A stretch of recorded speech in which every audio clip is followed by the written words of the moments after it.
Today we're going to dive into a question that I've heard a lot, but I heard again recently after my masterclass last week, and it's a really important one to discuss.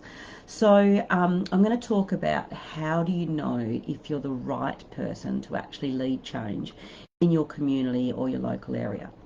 Now, you might be someone who did attend my free session last week and perhaps you got fired up and you really want to make a difference, but now you're kind of wondering, you know, do you have what it takes? Or you might be someone who perhaps wasn't able to join me, but you have this feeling, but you're just not sure whether you have the ability to be able to do it. So I just want you to for a moment, think about, have you ever thought about wanting to lead change in your community? Obviously around mental health and wellbeing, but also in other spaces. Have you ever thought about wanting to lead change, but something perhaps has held you back? Some sort of doubt has crept in or something like that. If that's you, I just want you to pop a yes in the chat, because I think there's a lot of people who can feel that way. I think that's quite a common feeling. The thing is, there's definitely no shortage of passion or frustration about what's not working in our communities. I see this all the time in the conferences that I present at, in the communities that I work with, in the one-on-one conversations that I have with people. Over and over, so many of us are seeing the gaps, but the question is, how do you know that you can actually be the one to drive change?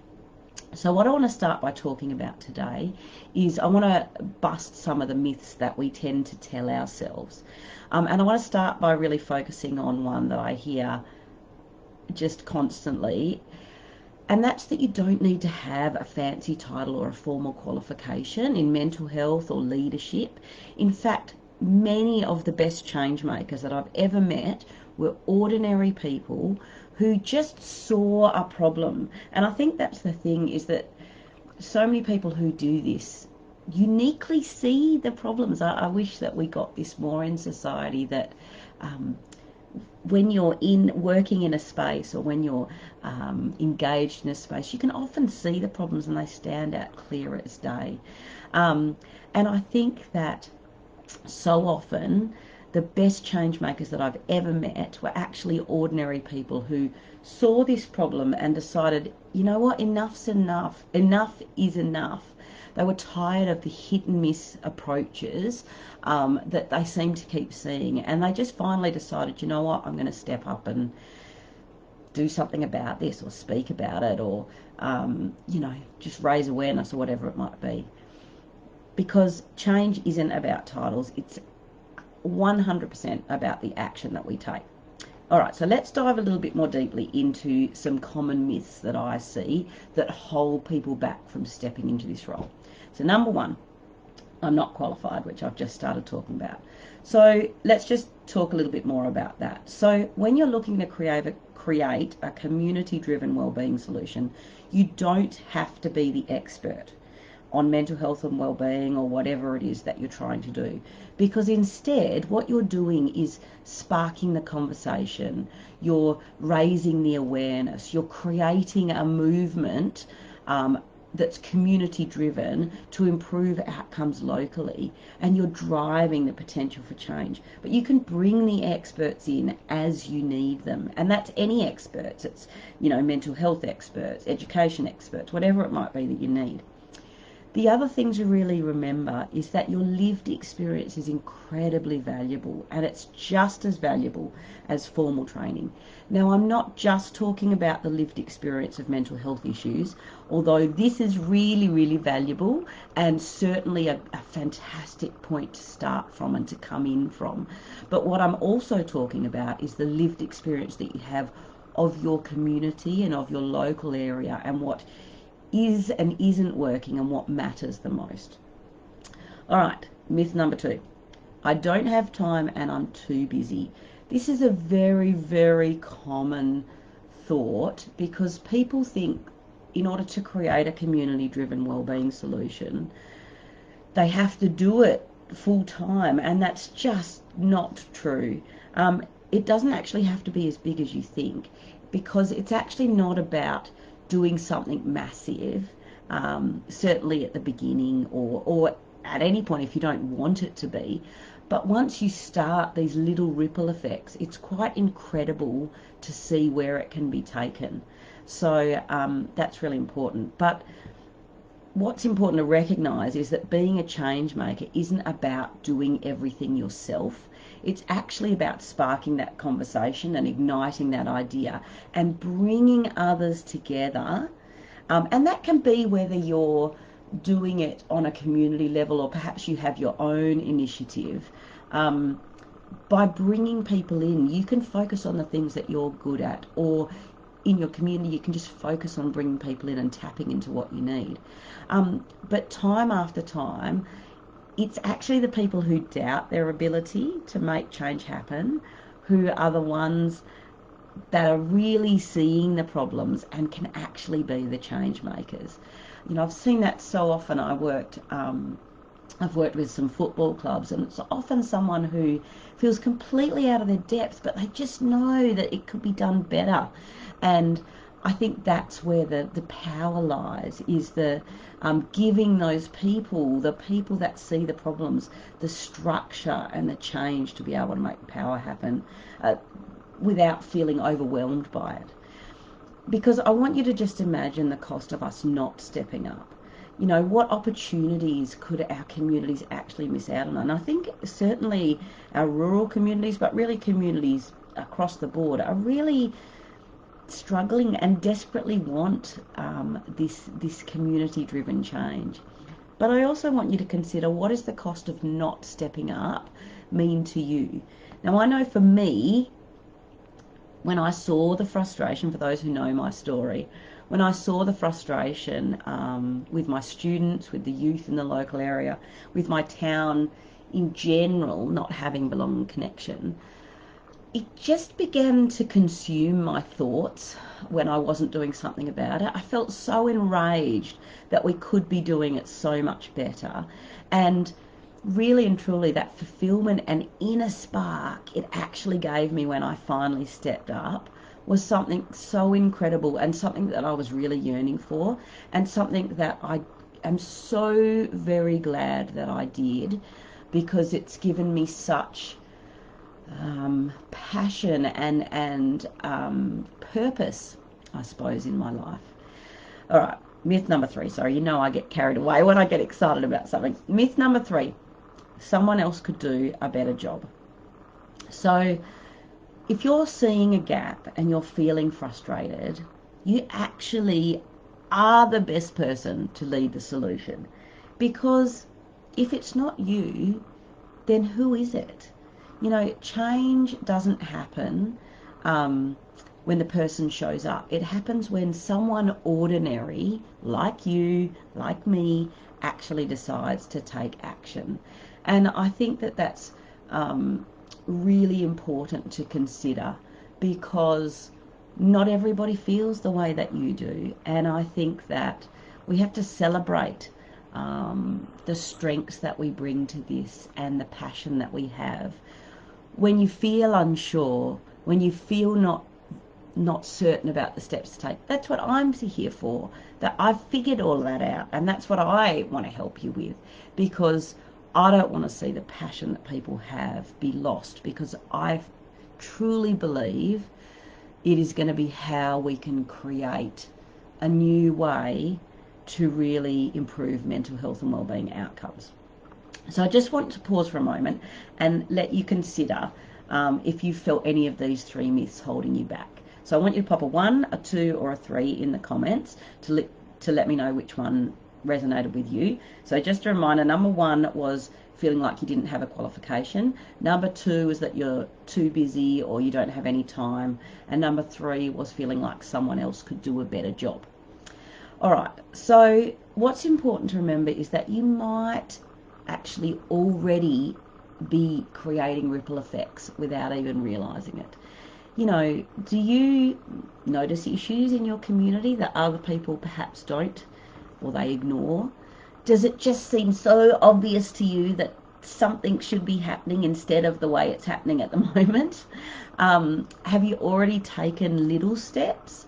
Like, for example, you might have talked to someone else about it. You might have shared wellbeing posts online that you've seen and that have sparked your attention. Or maybe you've organised a local event to bring people together. Or have you spoken up really casually about, come on, we should be able to do this better, or what might it be? If you have answered yes to any of those things, you honestly are already a change maker in the making. It's just so obvious to me. All right, so I just want to do a quick poll. I'm just going to drop this in for you about, do you believe that anyone can actually be a change maker? All right, I'm not sure if that's going in or not, but I will just talk about it instead if it's not. Right.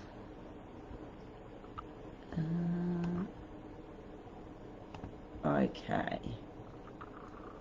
So, what I want to talk about is that do you believe that anyone could actually be a change maker? So I want you to think about, yes, you think that it's just about taking action. So anyone can do that, and it's, no worries. Or perhaps you think, no, it's not anyone, that perhaps there's a lot of people who feel passionately, but not everyone is necessarily prepared to step up. Or perhaps you have no idea. So just drop your answers in. You can say yes, you can say no, you can say I'm not sure. If the polls work, you can add it to that. I'm not sure if it has or not. So, look, I think a really important point of difference is that being a change maker isn't about committing to doing everything yourself. Instead, you're actually going to be a catalyst for change. You're going to be the one who sparks the conversation, who highlights the problems that other people can't necessarily sees, and you're going to bring people together across your community to actually make change happen. And that's really an important point of difference, because you can start the important conversations, you can connect people who have a passion that perhaps is similar to yours. It's interesting when I talk to individuals one-on-one and I ask them to consider who in their community could also share a passion. And people mention people that they haven't considered before, and they are amazing people. I just spoke to someone the other day, and they thought of the school principal, a local school principal, and the mayor. And I mean, honestly, they're incredible people to be engaging with, and such a simple thing to have a coffee and start talking to them. Perhaps you start sparking ideas and you help others feel empowered about joining in. What I want to really highlight is that it's not about having all the answers. It's about having the willingness to try. It's about having the willingness to learn about how you can make a difference, and it's about the willingness to grow as you go. Nobody knows exactly what to do when they first start. Change making is honestly a journey, and I think that's a really big reason why I stepped into this role, is that I want to make it as easy as possible for people to become change makers, because when I stepped into it, I am someone who's confident in that space and was able to develop it, but I think there's a lot of people who can be change makers who need that support alongside them. And I really do think that our communities desperately need it. And I think that we as a society desperately need it. And I know certainly for me, I couldn't stand by and watch us or myself not do anything. I just couldn't do it anymore. So, look, if you care deeply about something, that's already a really important first step. And it might be about community wellbeing as a whole, but it might be about something specific. But I just want to remind you that passion alone isn't enough to create lasting change. What makes the difference is taking small, consistent, proven steps that can make change happen, even when challenges inevitably pop up. The key is really about starting exactly where you are and not waiting until you feel ready or have everything figured out, because honestly, nobody ever does. Change making is about learning, it's about adapting as you go, and when you've got a roadmap to follow, it can really ease that process. So I want you to just think about something in your community that needs changing. Perhaps it's well-being as a whole, but perhaps it's something specific. I want you to think about, how does that make you feel? Does it make you want to jump into action, or can you notice or feel yourself hesitating? And if you are holding back, what's stopping you? I'd really love to hear your reflections. So drop them in the comments. I'd love to see them and chat about them more. Now, if you've heard what I've said today and you just feel so inspired and ready to explore what your role as a change maker, I'd love to support you. Now, for those of you who might not know, I actually offer a change maker empowerment session. It's a completely free 30-minute session where I talk one-on-one with people about their unique settings, and I try to give you some steps that you can take to make action happen. It's just a free opportunity that I offer people, but I only have limited spots because obviously I've got my other work that I do with community. So I wanted to let you know I'm just going to drop into the comments the link to this Changemaker session. I've only got 3 sessions available over the next week, and you'll notice if you go to book it that it'll say a big wide range of times, but it will only allow you to book one session only allow one person to book one session in one day. But I've kept a really wide range because I wanted it to suit everybody's time zone, because I've done things before and I cannot function at 2 a.m. in the morning. So yeah, like I said, it's really about diving into your unique setting and helping you clarify your ideas and really give you some clear next steps. And if you want to know more about my program, my Community Wellbeing Blueprint program, I can tell you about it. But it's very much a relaxed, no pressure, completely focused on helping you create some steps to move forward. And if that's something that you do want, please drop in "I'm ready" in the comments below and I'll send you the link to book a session, or you can click on the link in the comments and get access to that. But like I said, it is just 3 sessions and it's first in, first gets. Look, I just want to thank you for being here today. I've spoken for a long time because I haven't talked to you guys in person for a couple of weeks, and I've really missed it. But I just want to remind you that the best change makers, they aren't the ones with the fancy titles or the endless resources or everything figured out. They're the ones who decide that their community or their local area deserves better, and then they start taking action. Now, I truly believe if you're noticing a problem, that's your sign. You're already the right person to create the solution. So look, until next week, as always, let's stop watching the mental health statistics and start changing them. And I'll see you next time.